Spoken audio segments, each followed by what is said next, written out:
Saudara-saudari, marilah kita mendengarkan renungan dengan judul Sikap Tegas Yesus, yang berdasarkan pada Injil Markus bab 8 ayat 11 dan 13. Lalu muncullah orang-orang Farisi dan bersoal jawab dengan Yesus. Untuk mencobai dia, mereka meminta daripadanya suatu tanda dari surga. Ia meninggalkan mereka, ia naik ke perahu dan bertolak ke seberang. Dalam nama Bapa dan Putra dan Roh Kudus. Amin. Saudara-saudari yang terkasih dalam nama Tuhan Yesus Kristus, kehadiran orang-orang Farisi yang terkesan tiba-tiba dan mendadak di hadapan Yesus meminta tanda dari surga. Yesus yang baru saja menggandakan 7 roti untuk memberi makan kurang lebih 4.000 orang laki-laki, dicecar dengan soal jawab oleh orang-orang Farisi.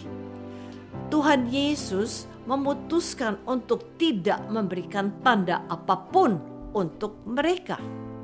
Ia angkat kaki dan meninggalkan orang-orang itu dengan berlayar ke daerah seberang. Ada apa dengan Yesus?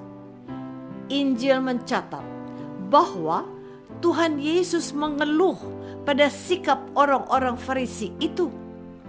Ada orang banyak yang mengikuti Yesus untuk mendengarkan ajarannya, tetapi mereka ini sudah tidak mendengarkan Yesus.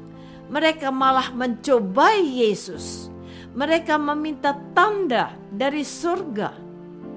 Tuhan Yesus tampaknya kecewa pada ketegaran hati orang-orang Farisi ini. Mereka itu seperti orang yang buta dan tuli. Mereka itu adalah orang-orang yang tidak punya hati. Mereka itu merasa dirinya paling benar, dan parahnya mereka mencari-cari kesalahan Yesus untuk menjerat.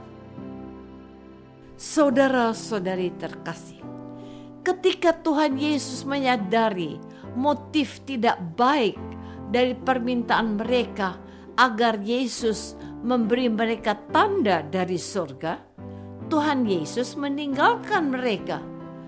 Tidak ada gunanya melayani orang-orang seperti mereka, sebab mereka tidak akan bisa dibuat percaya kalau Yesus memberi mereka tanda lain dari surga. Mereka sebenarnya sudah melihat dan bertemu dengan tanda yang datang dari surga. Dialah Yesus yang kepadanya mereka meminta sesuatu tanda dari surga. Apa yang harus Yesus berikan kepada mereka? Tanda dari surga itu adalah Yesus yang datang menyapa mereka.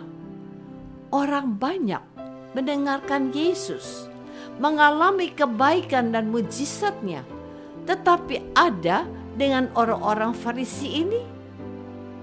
Mereka sedang mengalami krisis kepercayaan sejak Tuhan Yesus tampil di depan orang banyak dan mengajar mereka dengan kewibawaan dan dengan mujizat yang menyertainya. Orang banyak datang dari berbagai daerah untuk mencari Yesus dan untuk mendengarkan Dia, tetapi orang Farisi ditinggalkan. Saudara-saudari terkasih, dalam kehidupan kita sehari-hari sebagai orang beriman, kita berjumpa dengan berbagai jenis orang. Ada orang yang datang dalam kehidupan kita untuk bersahabat dengan kita. Kepada mereka itu kita mengulurkan tangan persahabatan. Ada orang yang datang ke kehidupan kita untuk mengacaukan kedamaian yang sudah kita miliki. Apakah kita menerima mereka dan membiarkan mereka melakukan niat jahatnya kepada kita? Tentu saja tidak, kan? Ada orang yang datang menemui kita karena memiliki kepentingan tertentu. Sejauh hal itu berguna untuk dirinya dan tidak menimbulkan kekacauan dan tidak merugikan kita, tentu kita bisa menerimanya. Tetapi kalau kita bertemu dengan orang-orang yang tujuan kedatangannya hanya untuk menguji keyakinan kita, apakah kita harus meladeni dia? Perhatikan apa yang dilakukan oleh Tuhan Yesus. Orang seperti ini tidak perlu ditanggapi dan tidak usah dilayani. Ada orang yang bertanya kepadaku, "Mengapa kamu menyembah Yesus? Dia bukan Tuhan. Dia hanya manusia biasa. Coba jelaskan."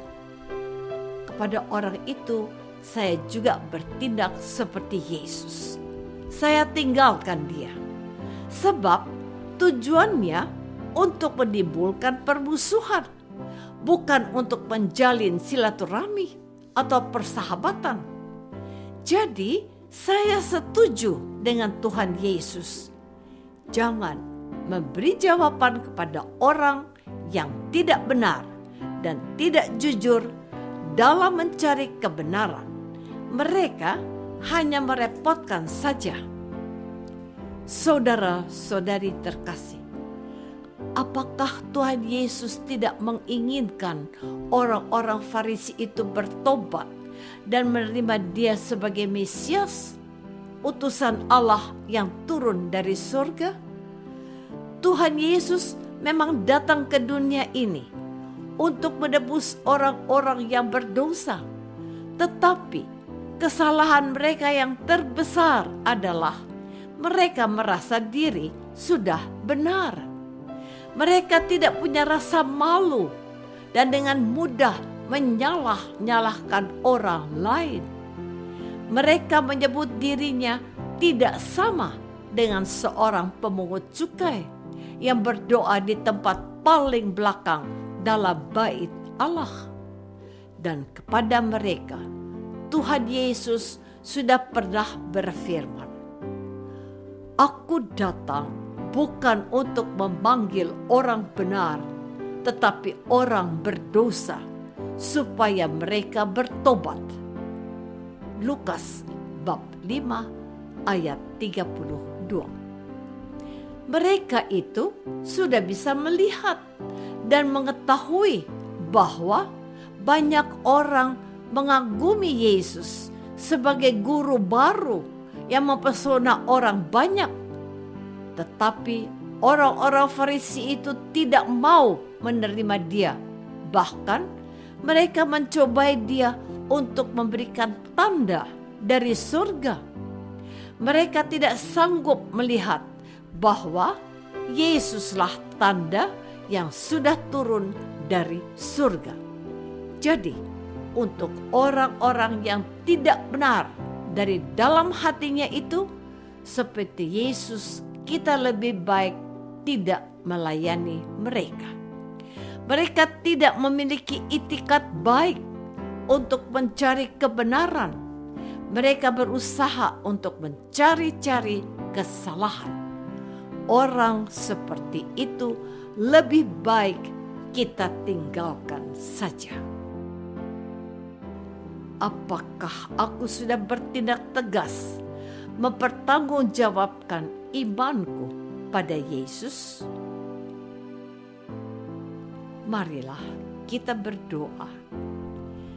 Bapa yang Maha Baik, bantulah kami memiliki sikap yang tegas seperti Yesus. Mampukanlah kami mempertanggungjawabkan iman kami, agar nama Yesus semakin dimuliakan dan umat dikuduskan. Karena Kristus Tuhan dan pengantara kami. Amin. Semoga kita semua selalu dinaungi dan dibimbing oleh berkat Allah yang Maha Kuasa, Bapa dan Putra dan Roh Kudus. Amin.